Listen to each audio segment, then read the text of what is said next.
نحمده ونصلي على رسوله الكريم اما بعد فاعوذ بالله من الشيطان الرجيم بسم الله الرحمن الرحيم يا ايها الذين آمنوا كتب عليكم الصيام كما كتب على الذين من قبلكم لعلكم تتقون صدق اللہ العظیم۔ اللہ رب العزت قرآن میں ارشاد فرماتے ہیں، اے ایمان والو تم پر روزے فرض کیے گئے جیسا کہ تم سے پہلے لوگوں پر فرض کیے گئے تھے، اور فرض اس لیے کیے گئے تاکہ تم تقوی حاصل کر سکو۔ رمضان کے مبارک مہینے کے اعمال میں سے ایک بہت بڑا عمل جس کو رمضان کے اندر فرض کیا گیا وہ رمضان میں روزوں کا عمل ہے، کہ اس مہینے میں ہر بندہ مومن، عاقل، بالغ اور مقیم مسلمان وہ صبح صادق سے لے کر غروب آفتاب تک روزے کی نیت کرتا ہے، اپنے آپ کو کھانے پینے سے اور اپنی خواہشات سے روکے رکھتا ہے اللہ کے حکم کو بجا لانے کے لیے، حکم خدا کو پورا کرنے کے لیے، اور اللہ نے اس چیز کو مسلمانوں کے اوپر، اہل ایمان کے اوپر فرض قرار دیا۔ اور اللہ قرآن میں اس روزوں کی فرضیت کے مقصد کو بیان فرماتے ہیں۔ اللہ فرماتے ہیں لعلکم تتقون، ایمان والو تم پر روزے اس لیے فرض کیے گئے تاکہ تم تقوی حاصل کر سکو۔ تقوی کس چیز کو کہتے ہیں؟ تقوی کہتے ہیں اللہ کی طرف سے جو چیزیں انسان کے اوپر حرام کی گئی ہیں، جو چیزیں شریعت میں منع کی گئی ہیں، جن چیزوں کو اللہ نے ناپسند کیا ہے، جس کو ہم عام اصطلاح میں گناہ کہہ سکتے ہیں، اللہ کی ناراضگی کے کام، گناہ کے کام، ایسے کاموں سے اپنے آپ کو بچاتے رہنا، ایسے کاموں سے بچتے رہنا۔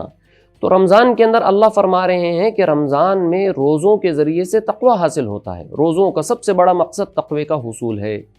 اس کا مطلب یہ ہوا کہ اگر کوئی بندہ مومن روزے رکھ کر بھی تقوی حاصل نہیں کر پا رہا، گناہوں سے نہیں بچ پا رہا، تو اس کو اپنے روزوں کے اوپر غور و فکر کرنا چاہیے کہ میرے رمضان کے روزے کہیں صرف بھوک اور پیاس کا نام تو نہیں ہے،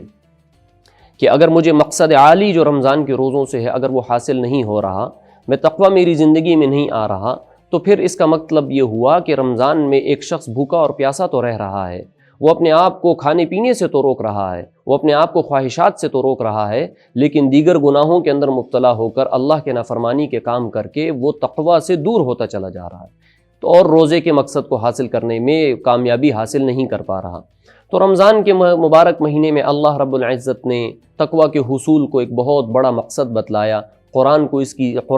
میں اس کو ایک زینت کے طور پر ذکر کیا۔ آپ صلی اللہ علیہ وسلم سے ایک صحابی نے سوال کیا، یا رسول اللہ مجھے کوئی بڑا عمل بتلائیے کہ جس کے ذریعے سے میں تقوی حاصل کر سکوں۔ آپ نے ارشاد فرمایا تم روزے رکھا کرو، کہ روزوں کو انسان کے اس بات میں بہت زیادہ اثر ہے کہ روزوں کے ذریعے سے انسان گناہوں سے بچتا ہے، گناہوں سے اجتناب حاصل ہوتا ہے۔ تو رمضان کے مبارک مہینہ اللہ رب العزت نے ہمیں ایک بہت بڑی سعادت کے طور پر دیا ہے۔ اس مہینے کے اندر اگر ایک بندہ مومن فرض روزوں کی مشق کرتا رہے اور روزے رکھنے کے ساتھ ساتھ اپنے آپ کو گناہوں سے بچانے کی مشق کرے، اپنے آپ کو روک کے رکھے ان محارم سے، ان گناہوں سے جن سے غیر رمضان میں اپنے آپ کو روکنا بعض دفعہ مشکل ہو جاتا ہے، رمضان کی اس مبارک ماحول میں چونکہ روزوں کا، قیام کا، تراویح کا، دن رات میں عبادات کا ایک ماحول بنا ہوا ہوتا ہے، پوری امت ایک عبادت کی طرف متوجہ ہوئی ہوتی ہے،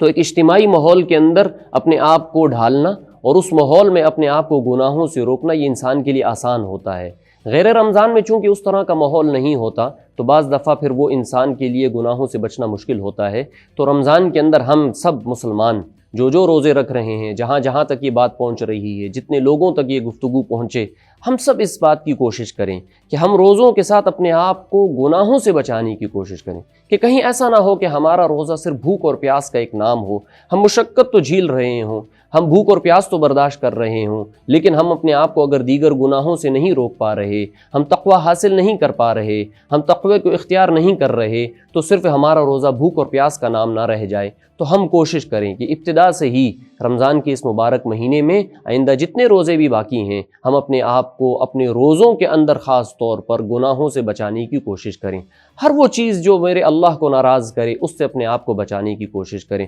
اور گناہ کیا ہے؟ اللہ کے حبیب نے فرمایا ما حاک فی صدرک فہو اثم، جو چیز تیرے دل میں کھٹکے، تیرے ضمیر کی آواز آئے کہ اس پہ خدا ناراض ہوتا ہے، اس پہ پیارے حبیب کی ناراضگی ہے، اس سے اپنے آپ کو بچائیں۔ تو جتنا ہم اس چیز کی کوشش کرتے رہیں گے، ہمارے روزے جاندار بنتے رہیں گے، اور روزوں کے اوپر جو اللہ کی طرف سے وعدے اور انعامات ہیں